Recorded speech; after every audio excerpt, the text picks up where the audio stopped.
Hey, what's up guys? Welcome to a new video. So today then I'm going to show you 8 different things that everybody should be doing before they start selling on Shopify.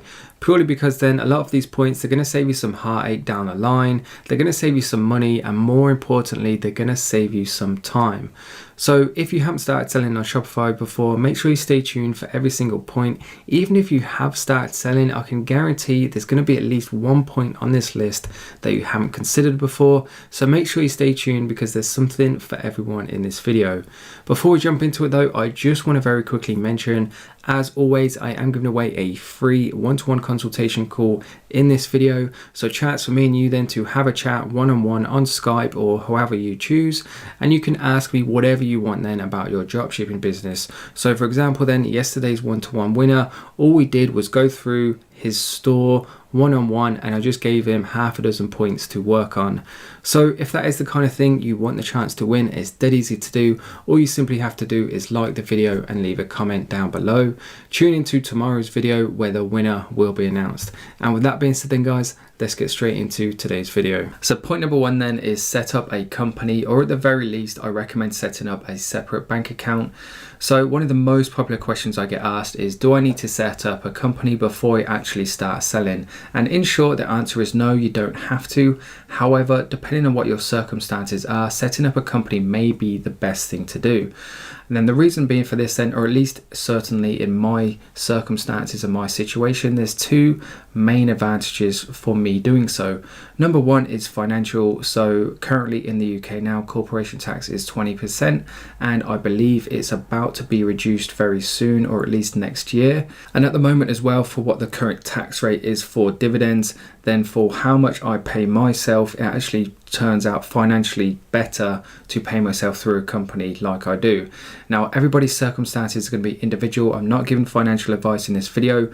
Ultimately, the advice I give in recommendation to this point is to seek your own financial advice, as everybody's circumstances are going to be different.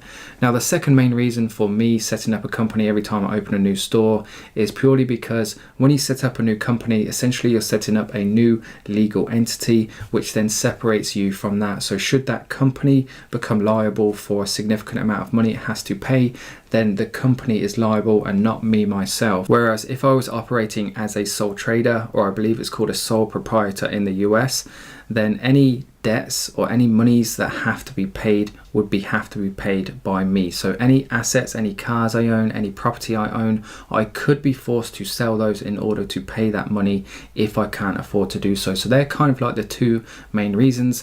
But like I mentioned earlier, whatever you do, the best thing to do is seek advice from an accountant, which you can usually pick up for free. Certainly in my local area, there are a couple of different firms that are willing to do free 20-minute consultations over the phone. So whatever questions you have, you can put to them. So anyway, that's point number 1 then. Moving swiftly on to point number 2. I don't want to make these videos too long. I just want to make them to the point and as much information as possible. Number 2 then, so is have money or a credit card for fulfillment of orders only. So make sure you set aside X amount of money or have a credit card that you have available to yourself so you can afford to fulfill orders. If you do go down the route of getting a credit card, make sure you stay strict with it and only use it for covering the cost of your orders, because at least then that way you know there's enough money coming in the door to then pay off that debt which you're going to be accruing on your card. Now, the reason I've put this in there is just because I've spoken to a few people before who have started dropshipping businesses. One of the attractions to doing so is you don't need a lot of money to start it, which is great, but you need to have money to fulfill your orders. There's no good having orders come in the door, then having to wait for the payouts before you can actually process them orders.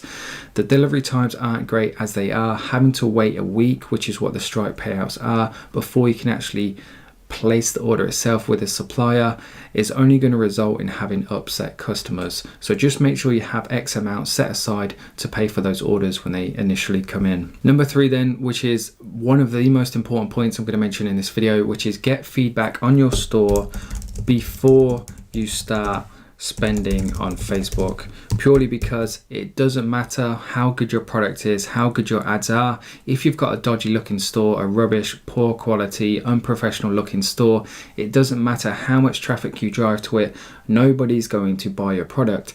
To give you an example then, I had a one-to-one with somebody either last week or the week before, and they'd spent $6,000 on ads, and they'd seen, I think it was something like 10% of what they'd spent on ads they'd seen in sales, which is just a crazy loss.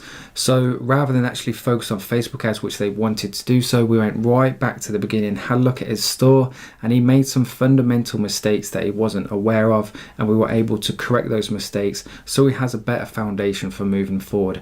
I can't stress this point enough. Before you start spending money on Facebook, ask people in Facebook groups if they'd be kind enough to do it. Certainly you can join my group, it's 100% free, and you're bound to get some feedback in there. The people are pretty active, they're more than willing to help each other out, so just make sure you get some kind of feedback before you start spending money on Facebook. Number 4 then, also an extremely important point, certainly one to consider if you don't want to get sued. I see it time and time again within the fashion industry, within the fashion niches, where Chinese suppliers, being in China, if somebody tries to sue them, there's no chance in hell they're going to get hold of them. They'll just go underground, shut their store down, and open up as a different name. Whereas if you're in the UK, if you're in the US, then it's going to be more difficult to dodge, and you shouldn't even attempt to dodge it because there's just so many different legal repercussions that you just want to avoid that whole situation to begin with. So avoid any product images with models. So just to give you an example then,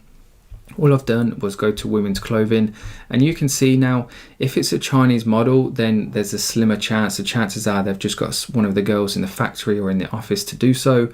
But you'll clearly see some of these products have, like, the chances there could be some sort of Instagram influencer, it could be some model from a modeling agency wearing a particular piece of clothing, and if they catch you using their images, then they will sue you and they will try and extort money from you. People do this as a full-time living. They will take pictures like this, distribute them across the internet, and literally just spend the majority of their time trying to find the people who have used their images, sending them pre-written emails or pre-written letters, asking them for money basically. I saw it in a Facebook group recently. Somebody had received one of these letters saying, from a company saying, you used our images, we want to pursue legal action, but to make this go away and to resolve the issue, then just send us $4,000. And it's quite a frightening thing to receive, so just make sure you cover yourself, be safe, and if needs be, just ask your supplier where they got their images from. It's a dead easy thing to avoid, and yet something that could potentially save you a lot of stress and a lot of money. Moving on to the next point then, number 5, is check if you're working with a manufacturer or a trade company. And this can be difficult to do on AliExpress. On Alibaba it's really easy because they have to say so, but on AliExpress they don't. So one of the easiest ways to do it, I've got a couple of examples to show you guys, is look at the products on the store. So for example then, taking this store as an example, they're called Dear Beauty Store. So to me that doesn't really strike some kind of branded name. If we look at the products are all random, there's no branding to them. If there is a product that's branded, it's not universal through the store. So what that would tell me is these guys are buying tons of different beauty products from different manufacturers and then advertising them as a store on AliExpress. Now, it's not the end of the world if you do work with a trade company. All it means is just bear in mind that they aren't the manufacturer. So if they run out of stock, they then have to go back to the manufacturer. And if their manufacturer is busy and this trade company is a small-time company, they might have to wait 4 to 6 weeks. So if it's a product you can't easily source somewhere else, then you're going to be in trouble. Also, you have to keep in mind is that with these companies, they're obviously having to put on their margins as well, so they may be more expensive than if you can actually find a manufacturer of the same product. When it comes to spotting a manufacturer, then generally it's a lot easier to do. For example then, if we have a look at this store here, we can see it's called Raise Me Up Official Store. The fact they've stated and called themselves an official store is a good sign. But then if we just take a look at the kind of products they're selling, you can see all the images are branded with their logo, and all of their products are called Raise Me Up and then the name of the product, or at least Raise Me Up, and then they've put the keywords in there to try and rank in the search rankings. So to me, this would hint, the fact that they're all kind of similar styles, similar shapes, etc., it would hint to me that these guys are actually manufacturers. So number 1, you'll probably struggle to find the exact same shoe on another store, and number 2, if you did, then you probably wouldn't be able to compete with these guys' prices because they're probably the manufacturer. Moving on to number 6 then, guys, which is having a domain and an email to match.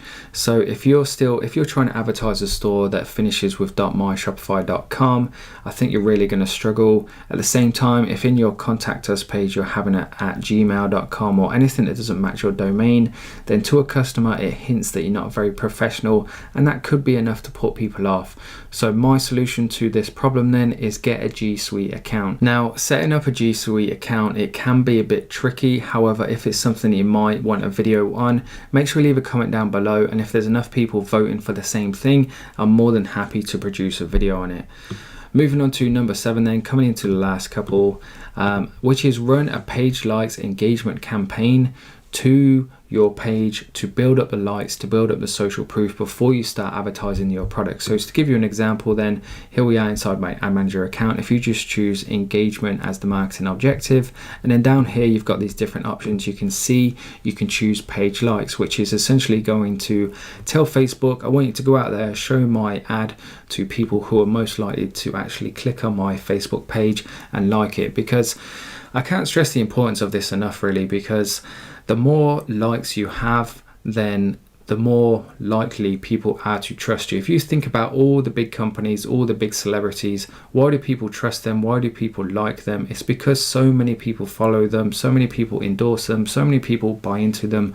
So the more likes and engagement you can have on your page, then the better. And then just to finish off this point, as an optional extra, however, I do recommend it, certainly if you've got the time to do so, is create some decent content to put on your social media pages before you start running ads. If a customer comes across your ad and they want to check you out to make sure you're legit and trustworthy, if they go into your Facebook page and the last post on your Facebook page was so-and-so changed their profile picture or so-and-so changed their cover photo, in my opinion, it doesn't look very professional. So put some decent content on there, like running a certain competition for a free product. It could be linked to a blog post. It could be some sort of funny meme, just something that looks professional and is going to entice a customer to like your page yourself and actually trust you. Moving into the final point then, guys, one of the most important, in fact, which is mindset and expectations. So I'm only going to quickly mention on this because I could do a whole video on the topic, but all I want to say then is just don't be unrealistic with your expectations. Just try not to get wrapped up in the hype of social media and believing everything you see. You've got to have realistic expectations and you've got to have a strong mindset. There will be failures, there will be things where you don't know what to do, that you'll just have to go through, and it'll be a painful learning experience where it'll cost you money, it'll cost you time, it'll probably cost you many sleepless nights. It happens to me, it's going to happen to you. Just stay strong-willed and just remember why you're starting a dropshipping business in the first place and have those ultimate and bigger goals at hand. In terms of expectations, what you see online is not always going to be the truth.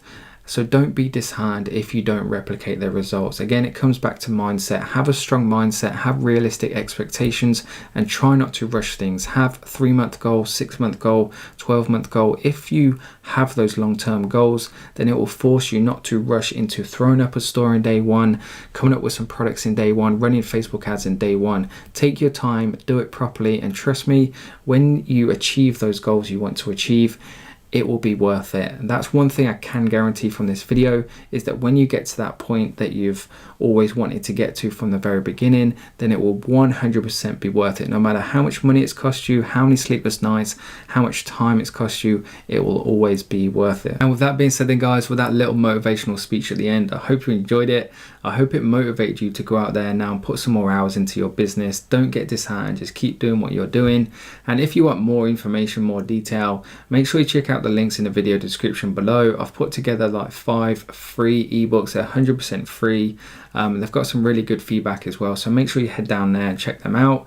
Otherwise, if you commented on my previous video, let's get into announcing the winner of that first one-to-one consultation call. So this is the previous video then, guys. If you've been running $5 Facebook ads, then I thoroughly recommend you go and check it out. It's had some really good feedback with it having 75 likes. So a massive thank you. I can't thank you guys enough. Seriously, the channel support has been pretty incredible. Like, never when I started a YouTube channel did I think I was going to get to 7,000 subs. So thank you very much. If you haven't subbed yet, please do make sure you hit that subscribe button. Less than 50% of the people that watch this are actually subscribed to my channel, so make sure you subscribe for weekly videos. Anyway, let's take the video URL then, head over to the random comment picker, and let's see who the first winner of August is going to be this year. So 37 unique comments. Thank you to everybody who has entered, and the winner of the previous video then is Sociable Sam. So thank you very much, Sam, for your comment. Make sure you reach out on Instagram and we can get that call arranged. And guys, I can't thank you enough for watching. If you enjoyed the video, please do make sure you hit that like button. If you want a chance to win a one-to-one call in tomorrow's video, make sure you leave a comment on this one, and of course make sure you check out the links in the video description below. There's some pretty cool free ebooks there you can download and some other things for you to check out. And with that being said then, thanks again for tuning in, and I'll see you in the next one.